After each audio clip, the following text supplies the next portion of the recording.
Hi everyone, we're back with the 2020 Biz Kickstart event, and I'm joined with Katie, who's going to talk to us all about how to get clear on our vision. So we had someone talking about goal setting or goal achieving in one of our previous events, but today we're talking about vision, getting clear on that. So Katie, say hey, share a bit about you and how you got started.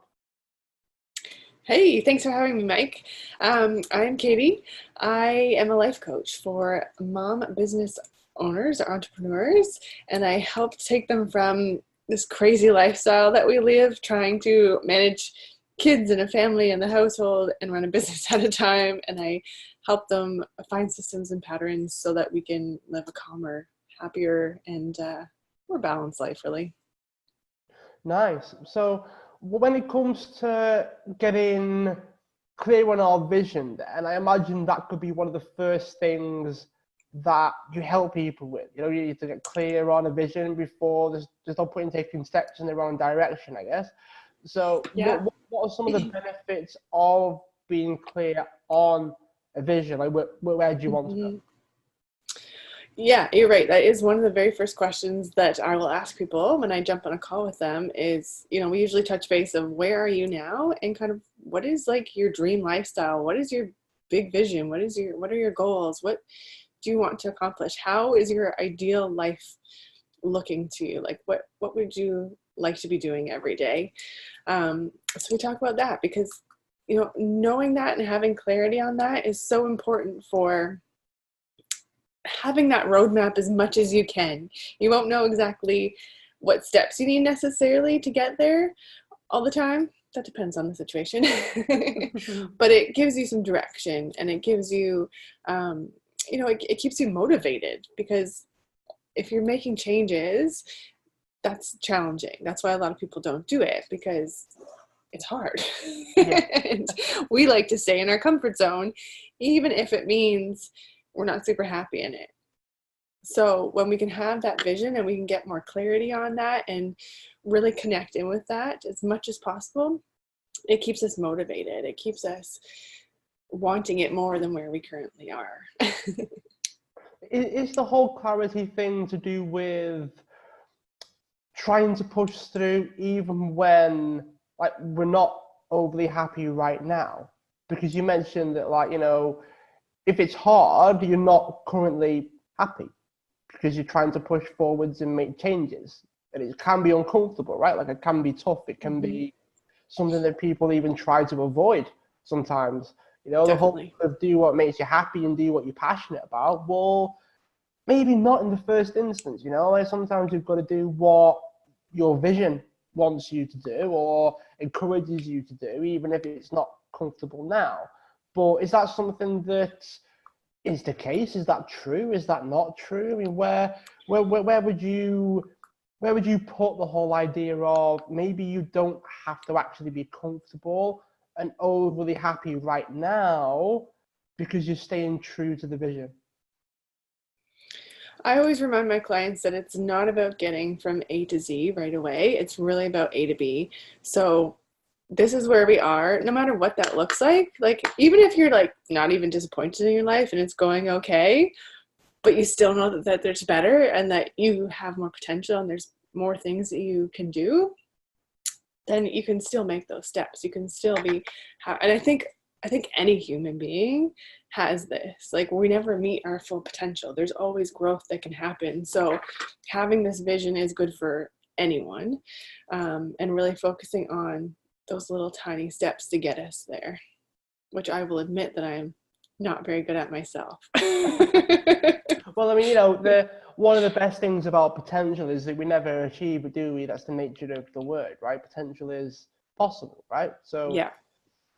I don't. It sort of grinds my gears a little bit when people go, "Oh, I'm here to achieve my full potential." Well, you can't. Like, they're like counteracting each other because potential is the future. It's what could happen, and every time you make a step or you achieve something, the potential, like the bar, is always going to be so far ahead because Yes. that's what potential is.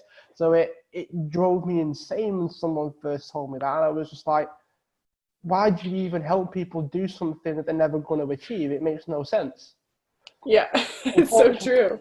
Unfortunately, it's what people think, though. That's the bit that used to wind me up anyway. Well, I say used to. Clearly, it still does. I wouldn't have carried on about it otherwise. But it's something that's something that you can speak to, maybe. Like, you better have people come to you and go, "Oh, I'd love to achieve my full potential, Katie. I can't wait. It's going to be amazing." And you have to have that conversation with them of, well, every mountain is just a stepping stone, and whenever you get to the top of that, there's always going to be that next thing. Mm-hmm. Well, I haven't actually had anyone come to me in that space. Usually people come to me and they are really frustrated with where they are, and they just feel really overwhelmed and stressed, and are just usually not in a very good place. So it's more about getting them, one, to accept that they can get to a better place, because a lot of them are so immersed into it that they think I'm crazy when I'm like, it doesn't actually have to be this way.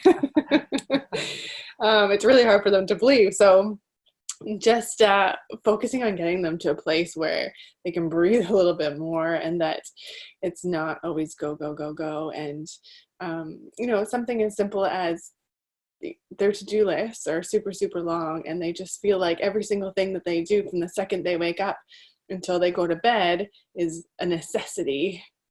And, we talk a lot about that not being true often. It's about getting clear on your priorities and, asking for help or whatever you have to do to eliminate some of those things. Because in the end, when we look at what our vision is, it's often doesn't include a lot of these things that we feel like have to be done and are important to our life.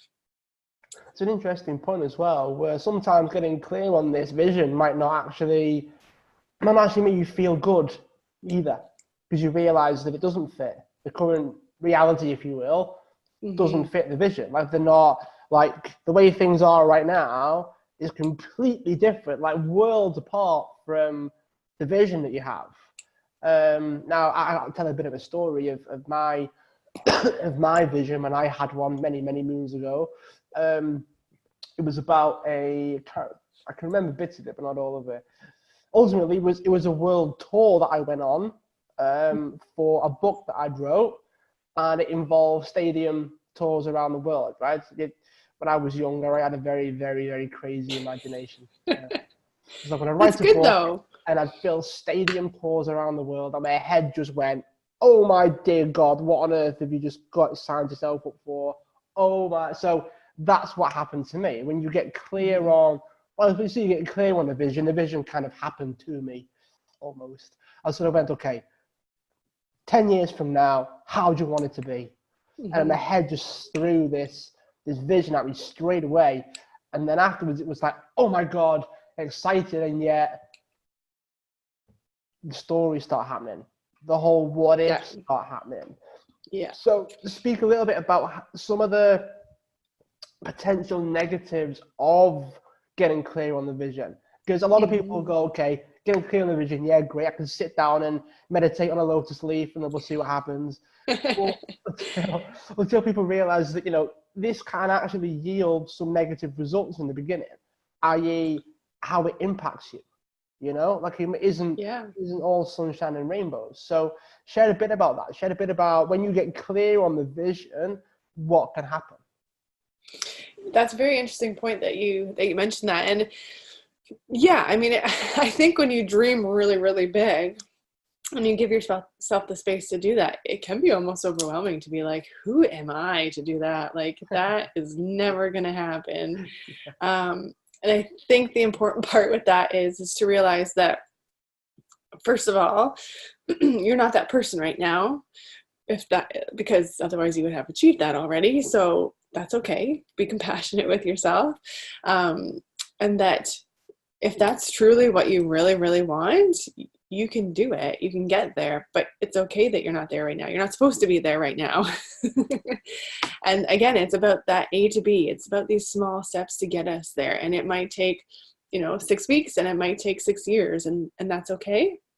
And also, it can change. Just because right now that's your big vision, that doesn't mean that you're like 100% committed to it and that if you don't achieve that, even if like in a year from now you're like, nah, I don't really want that anymore, you can change it.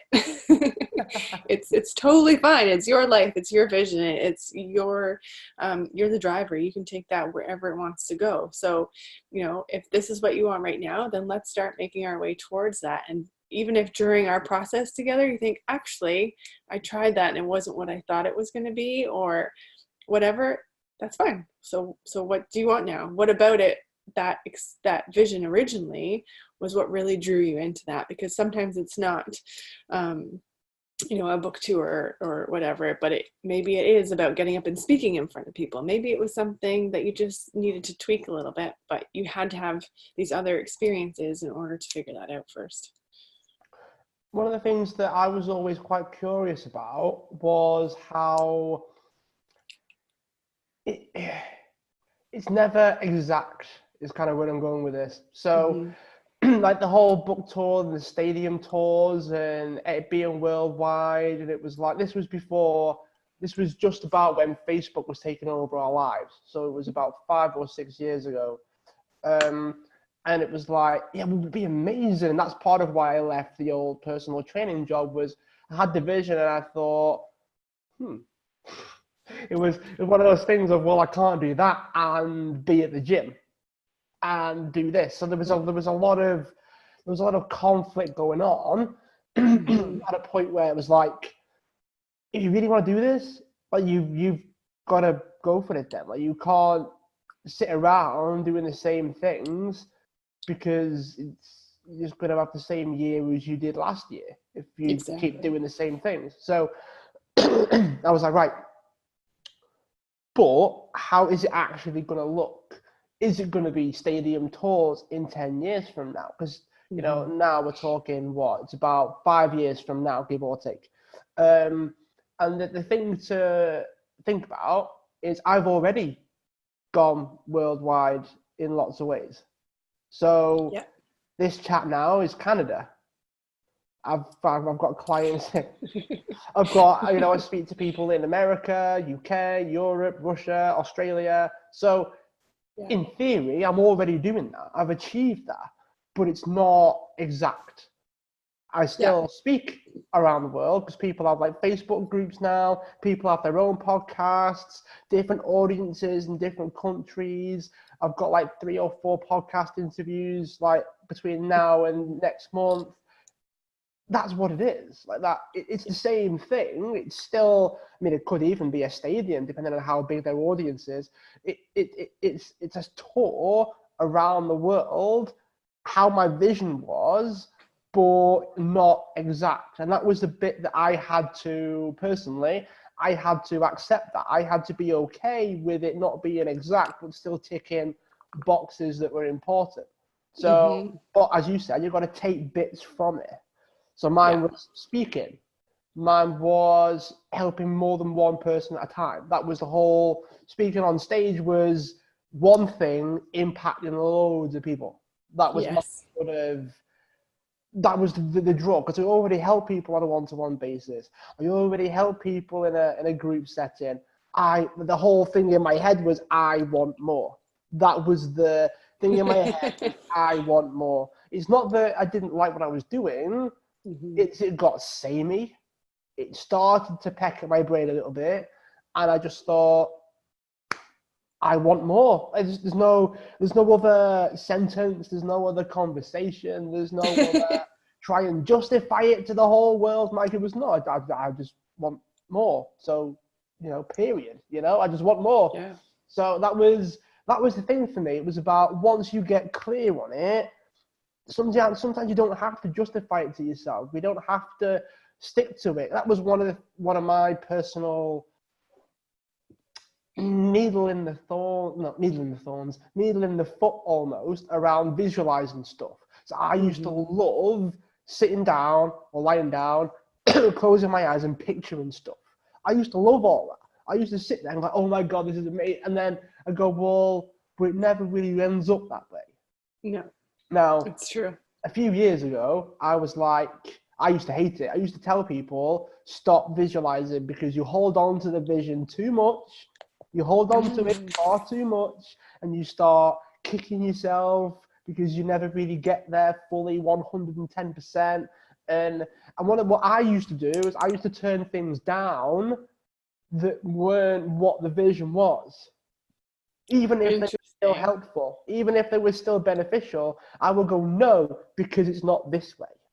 So you ever have that? Do you ever have people go, okay, I can sit down, visualize it, picture it, do all those things, and then you ever have someone try and hold on to it too much? No, because we have a lot of conversations around that.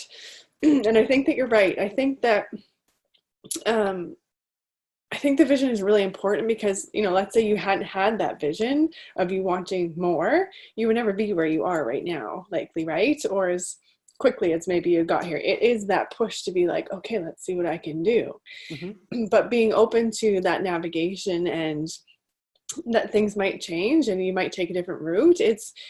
I really think that when you create this vision, it's important to be regularly checking back in with it and doing that not only to keep you focused and motivated, like we talked about, like this is what I want, this is amazing, like to get those emotions built back up again and be excited about it, but also to check in and be like, is this actually what I want still? And if it's not, then that's totally fine. You rework it, you write a new one. But in order to keep moving forward and in order to have that growth, you have to have kind of an idea of what you want. And usually it comes down to an emotion or a feeling that you're trying to achieve more than the actual physical thing. It's an interesting point you made there, though. Like you do the whole vision, getting clear on your vision, not for the vision, but for how the vision makes you feel. It's got nothing to do with the picture, because the picture can change, right? The painting can change. It often does. Like you said, it's very rarely that you get to the end and the finish line looks exactly how you had it played out in your head. That's very unlikely to happen, but it doesn't mean that it won't be just as good or not better. It likely will just be different. Yeah, it's interesting you bring up the whole better and worse thing as well. The amount of people that use that or like they almost like use it to beat themselves up with when they realize how different it is, when they realize that they can't achieve it maybe, or everything's better or worse. When you say, no, it's not better or worse, it is just different. The vision's just different from the way you pictured it or different from the way it used to be. Your picture changes, and you've got to be okay with that. One of the problems that some people can have, I wonder if you can speak to this, is there's a sense, because we mentioned holding on to it and not being prepared to change it or any of those things. What about commitment? So 5 years go by, you've worked towards it, the vision changes. Well, I've been doing this for 5 years now. I can't change it. I can't give up on this thing now. It's been 5 years and I've gone down this road for 5 years. I've made so much progress. It's going really, really well. But the vision changes, or the vision that you had no longer like pumps you up as much as it used to. Like, where do you stand, or what's your take on this whole? Because it's the same with a lot of things. I think is more part of our condition as people to have this commitment bias. This is why people have like relationships that secretly have been going downhill for 5 years, but they've been together for 5 years and they can't let go now. They can't, you start projecting it onto other people, whether it's kids or parents. There's a whole mess of stuff that goes on. Well, and like jobs are the same. I've been doing this job for 43 years. It's, oh my God, shouldn't you have a change by now? But people use it as a badge of honor as well, don't they? So I've done this job for 35, well, I'm going to say 45 years. I know the job really, really well. And it's like, well, it's not, I can't help people that have this thing because you can't convince them they're wrong. It's a very, very difficult conversation to have with people. Very, very hard to prove wrong. I'll tell you that right now. Yeah. And I'm the worst for it. I'm one of the most stubborn people you will ever meet. having health conditions does that to the guy. So it's something that people do. People do have this sense of, I've gone down this path for so long, I don't want to stop. Even if the vision changes, even if the motivation goes away, even if the whole picture, the whole dynamic is telling them something different, they have this sense of, but I've been doing it so long. What do you say to those people? I would say learning to let go is a really, really big process. And I think no matter what stage of the journey that you're at, whether you're at the beginning or even at that stage, letting go is a big part of it. And then I would ask you why then? Why do you want to hang on to it if the whole reason why you were trying to get there was to achieve this feeling and this, purpose of happiness or whatever it is? Then if that's no longer the case, then what are you doing? And if it's the commitment issue, then it would be, well, you wouldn't have the growth and the experiences that you had if it wasn't originally there. It doesn't mean that you're a failure, I think, as a lot of people think, because you're no longer going towards what your original goal or your original vision. And it just means that you've grown in a way that now you have expanded your sight and your options and the potential that you have and the different opportunities and whatnot. So it's okay to change. I would expect you to change. All those things that you've done leading up to it still had a purpose. That purpose maybe has just shifted. That's a very good point, because one of the things that people might not realize is, well, you learn from your experiences, right? And you learn things, you learn skills, you learn, sometimes you learn to not trust certain things, you learn to trust certain things, you pick up from your experiences, you pick up a lot, you learn an awful lot from your experience. And for people that I've worked with, people that I've spoke to, people that, a lot of people that do have visions and do have goals and do have the whole 9 yards regarding this, is just like, well, you don't start again. You don't start from the same place. You don't go from 1 to 100, and when you change, you don't go back to 0 again, because you learn something new. So you go from 100 to 1,000 because you always take something with you. Is the whole sort of thing of, the only example I can give is, trying to think of the right word. In terms of because a lot of people used to say, don't they, that I'm trying to think of an analogy. Okay, here we go. Social media stuff then. So when Snapchat came out, everyone was like, oh, it's a fad, it's going to go away, and no one's going to use it. And I don't know anyone that really uses it that much now. But I can tell you for a fact that people that were really good at Snapchat are doing epic on TikTok now. Yeah. So you take skills from certain things and you put them to others. So you learn how good you were on Snapchat by using filters and dances and whatever it was, and you use that now on TikTok that's came along, and apparently it's taken the whole world by storm, Katie. I don't even know what TikTok is. Like the granddads have got TikTok now to check in on their kids, and one of those weird things. So, but this is the thing, is that the things that you learn, like for me, I've moved abroad, I'm speaking, I'm writing a book for next year, I've got a whole heap of stuff going on. Even if it never works, even if the speaking never works, even if the podcast fails, I feel like I've grown so much in the past year, which when you hear that is like, oh my God, all that in just a year. Just a year. So it's a weird feeling to have that conversation with someone that feels like they're starting again, that feels like when the vision changes, they're starting again, without realizing that the journey is more important.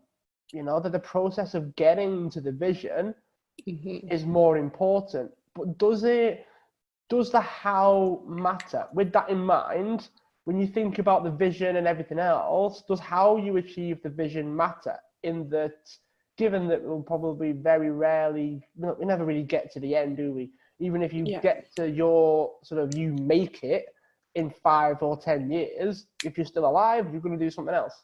So there's always going to be a sense of like, well, I've done it now, what's next? So with that in mind, is the how important? Do we aim to achieve these feelings with the process at the same time, or does the process not matter all that much? I think the process matters. Yes and no. I think it matters a lot because, like you said, it's the journey. It's really about the journey. So it's about how you approach that and how you know, if you're just doing it because you think you have to do it, or you're just doing it because you're just like grinding and hustling and pushing through because you just want to get there, and you'll do anything that you have to do, even if it's like goes against what you believe in or whatever, like that's not so great. I don't think.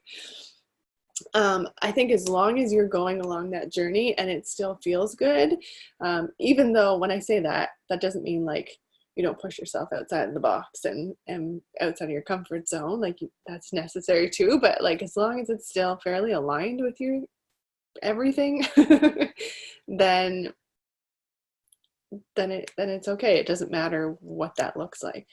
Yeah. One of the analogies that I heard a while back, I'm going to see if I can make you laugh with this one, was was like, if it's a polar bear, no, it's a bear trying to climb a tree, right? Or like reach a branch that it can't get to, right? Now, the typical way of doing it is to just be yourself, right? Just be yourself. It's important. Do what feels good and all those things. But you can't tell a bear to be more of a bear because you'll never reach the branch. You'll never get there. So, like, meanwhile, he's frustrated. The bear's falling off the tree. I have to get back on the, and there's, I'm giving a bear human qualities now. It's a very weird situation. But it's the same thing. Like, people say, just be yourself. Just do more of what you're best at and all those things. And the problem is you might not ever be able to get it. You can't teach a bear to be more of a giraffe. Like, it doesn't work. So with that, sometimes you've got to think about a couple of things. At least the things that came to my mind is, as you mentioned, pushing your comfort zone. My first thing was, what skills would I have to learn to be able to do this thing? Because if I don't know how to do it, but if I want to do it, it's almost like you've got to sort of say to yourself, well, what do I know already that I can put to the vision, right? Work towards the vision. But then what do I not know that I can learn how to do, right? Like there's I had no idea. I was awful in front of the camera. You would not believe at how shocking and robotic and looking at the notes 24/7. Wasn't even looking at the camera. The camera wasn't even in the room. I was just looking at you would not believe at how uncomfortable it was to be in front of the camera. The first one I ever did, funnily enough, I was 18 when I did my first video. And it was part of this program that I did. It was like a self-awareness thing that I did while I was at uni. And it was awful. It was really bad.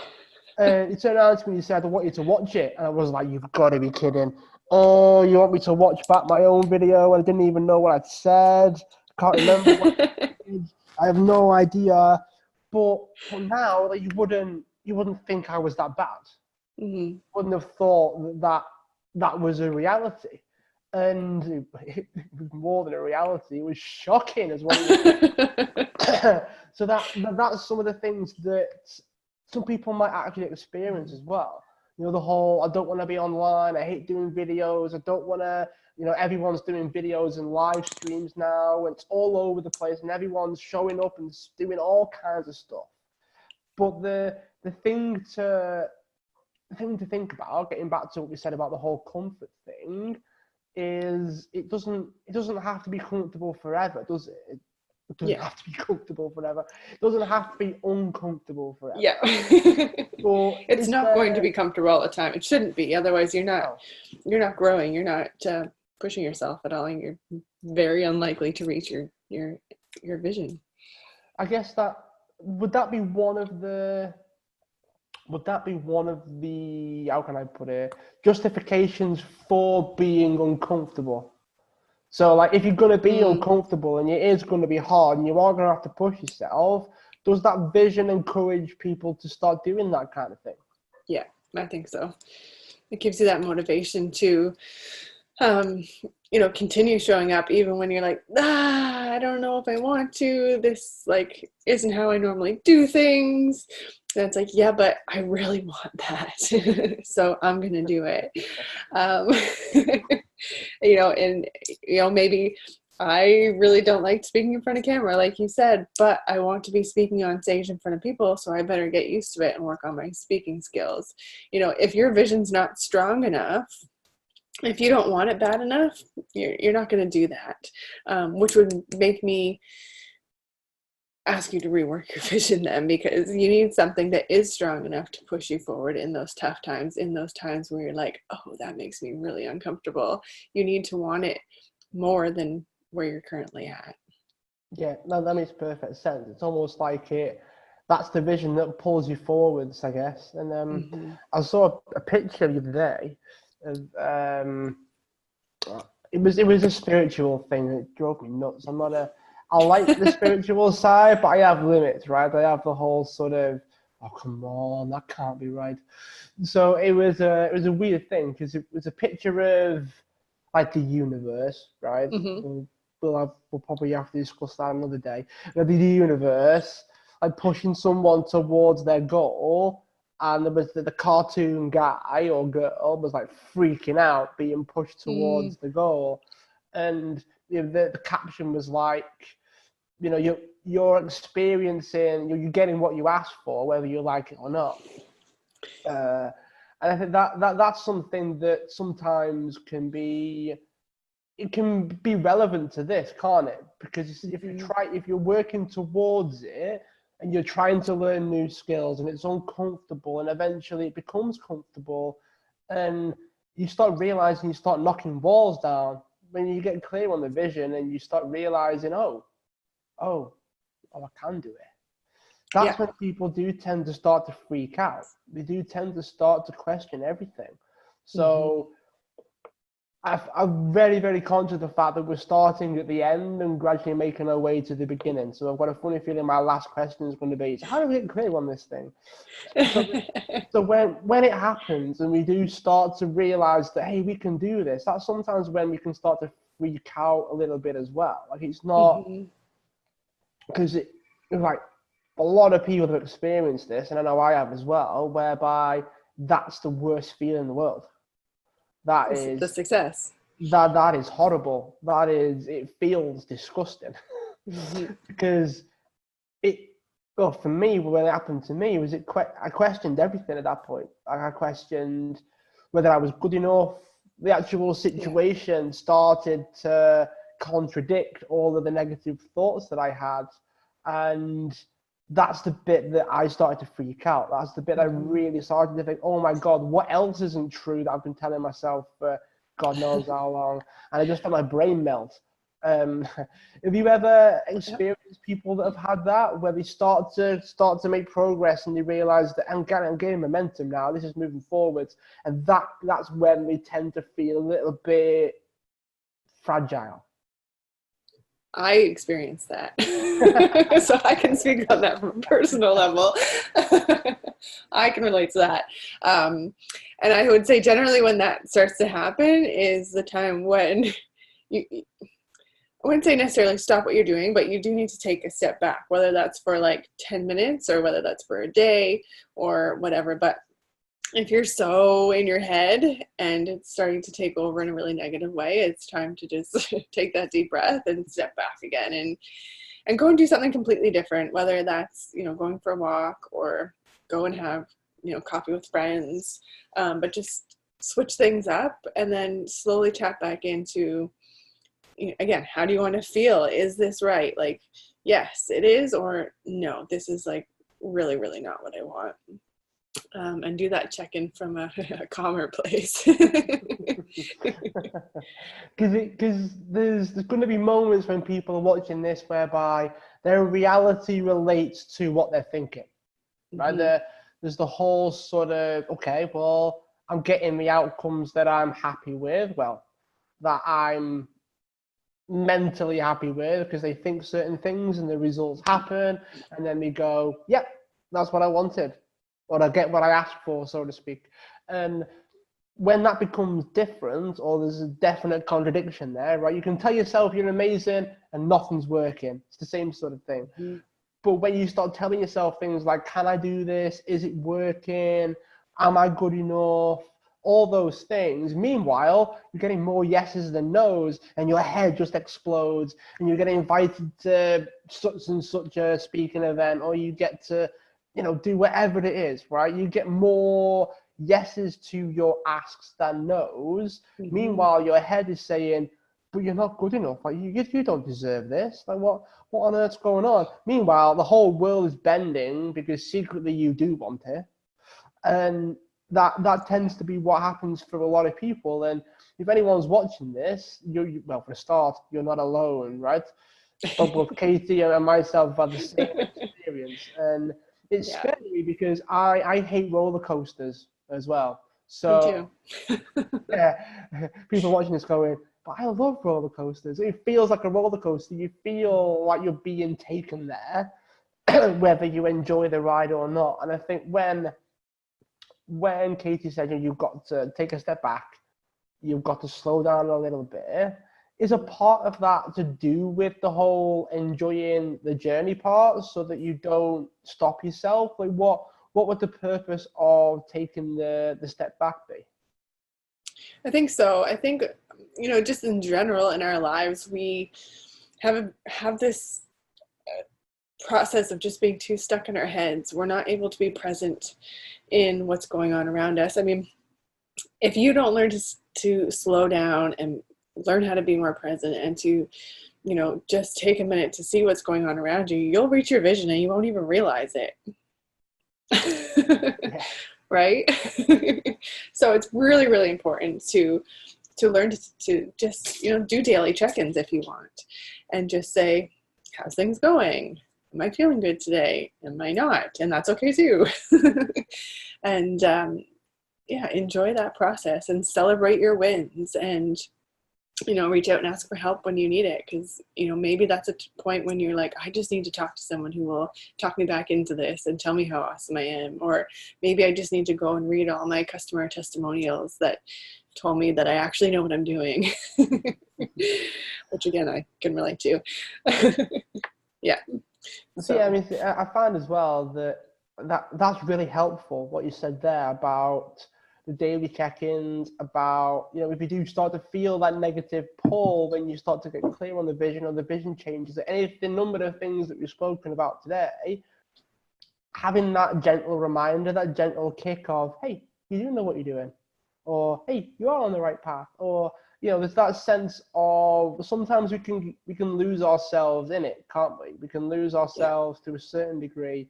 And I just sort of wanted to get my sort of thoughts on that, because I think people need the reinforcement, I guess, because we brush over things, don't we? We spoke about a lot within like 45 minutes, and everyone's sort of like, I don't know. I've got a funny feeling that because you go through it so smoothly, I don't want people to miss it.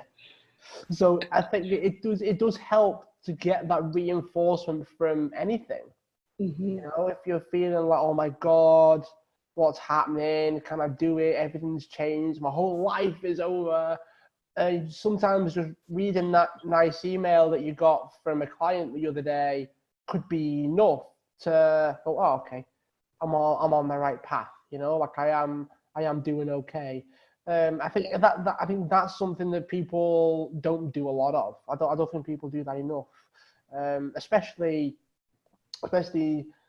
like people that are used to working so quickly, they're used to being so driven, and they're used to being so because I had a real problem with this. I was almost, I forget to eat. I got a bit crazy. Wouldn't advise not eating, by the way. But Yeah. that you can get so trapped in the vision and so focused. I'm a bit like a dog with a bone. So I do get quite, boom, there's the Yeah. bone. I do get quite focused like that. So like I forgot to eat. Sometimes I just don't feel tired enough to sleep. So I can go like 18 hours and I don't know, I've had a couple of cups of tea and I might have had a sandwich, but most of the time it's just like boom, straight through. I Yeah. think it can be difficult, but if you have that sense of being able to step back, as you said, being able to just center yourself, that can make the world of a difference. Yeah, I see it a lot where, especially women and us moms, we get into business because we want more time freedom to spend with our kids and the flexibility in our schedules to do these things. So we're like, okay, so in order to do that, we got to start a business, and we jump in gung ho and we leave our 9 to 5s because that's too many hours. We don't want to work that many hours. But we start this business where we end up working like every waking moment, and we're not spending any time with our kids now at all because we don't have any boundaries around our time. And it can have this like ugly feeling of, but that was my goal and now it feels awful. And to take that step back and say, but actually that wasn't the goal. The goal was to spend more time and have that more time freedom, not the business. The business was the car to get there. So let's rework things so that we're actually experiencing our actual vision. So I think sometimes what happens is we get confused on what the end goal actually was. That's a very good point as well. Like when people start their business, do it for certain reasons, right? They do it for the life that they want to live, don't they? There's the whole, it's okay. There's the whole like we do it for the time freedom, we do it for the lifestyle and all that sort of stuff.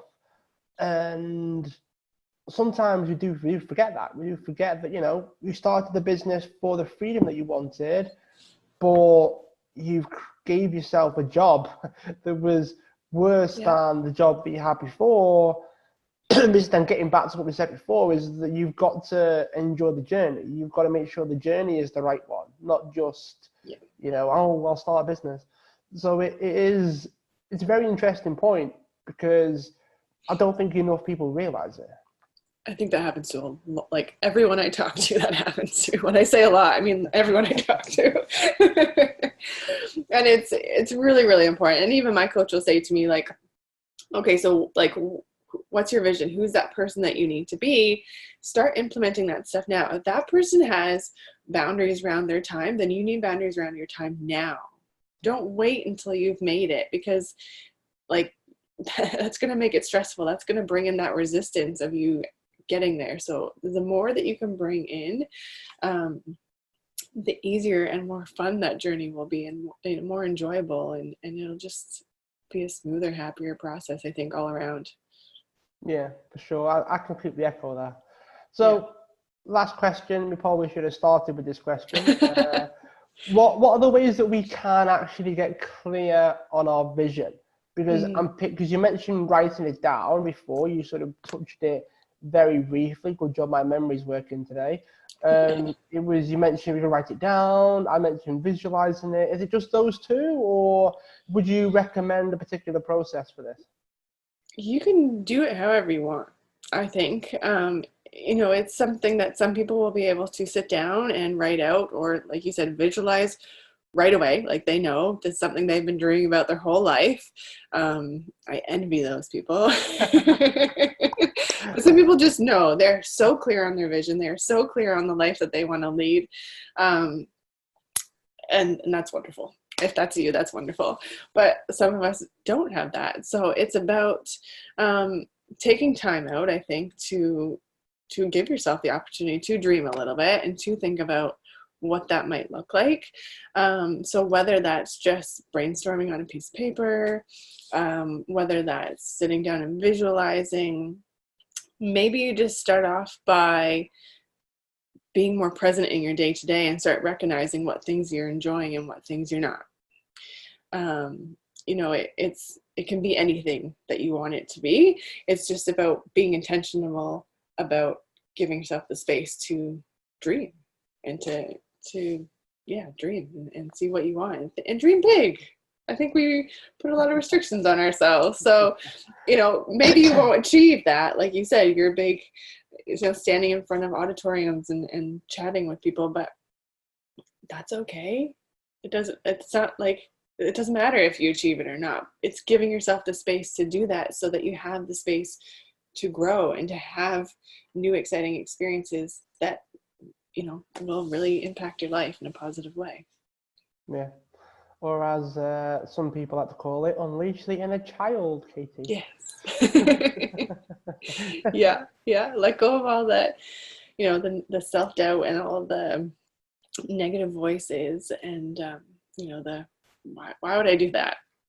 I don't need that much money. Like, what would I even spend that on? Or what would I do with all that time? Like, if that's what you want, then that's okay right now, and just put it out there, and then you slowly work your way there, and you'll figure out more details and more of the direction that you want to go as you move through that journey. Like we talked about, like, that's not, you know, the end sign that you're trying to get to. It's the direction that you're working on, and it will change, and that's okay. But you need to have an idea of what that is so that you can learn about the other things out there. So just pick something that excites you and start there if you're really not sure. Yeah, very, very well said. Is there anything that you would wish that we'd covered before we finished? Is there anything that once we finish, you go, damn, I wish I'd mentioned that to Mike? Happens every time. What would it be? I mean, we covered actually quite a bit. I don't think there's anything specific, but just don't be afraid to dream big, I think, is the first thing. And then don't be like me and be like, okay, I'm here and this is awesome. I can't wait to do that. I'm going to get there and I'm going to do it tomorrow, because you're not. You're not that person yet. Otherwise you would be there. So really be okay with taking it slow and implementing new habits and taking things one day at a time, which is a journey in itself, wrapping your head around, you know, the mindset and the work that you need to do with that, because although the step might feel small, it's a really big deal doing that. So take it easy, be really compassionate with yourself, and do regular check-ins so that you can see how you're feeling and see how you're doing. And if it doesn't feel right, then check in and re-navigate that, because that's okay. You don't want to be going through life miserable just because you said you committed to something. Well said again. That's very well put. Yeah, don't make yourself miserable just because you've committed to something. That's a great way to finish, Katie. If people wanted to learn more about you, how can people find out more? Yeah, come hang out with me on Instagram. That seems to be where I'm at these days. So my handle, I think that's what they call it. Yeah. I feel so out of the loop. Is just Katie Kahvo. So last name is Kahvo. And that's where I hang out mostly these days. So come hang out and we can chat. You can send me a message and I'd be happy to take this further if you have questions. All right, Katie. Well, it's been great to talk to you. Thanks for carving out the time for us, and I look forward to keeping in touch. Thanks. Yeah, it was great being here. Thanks for chatting, Mike.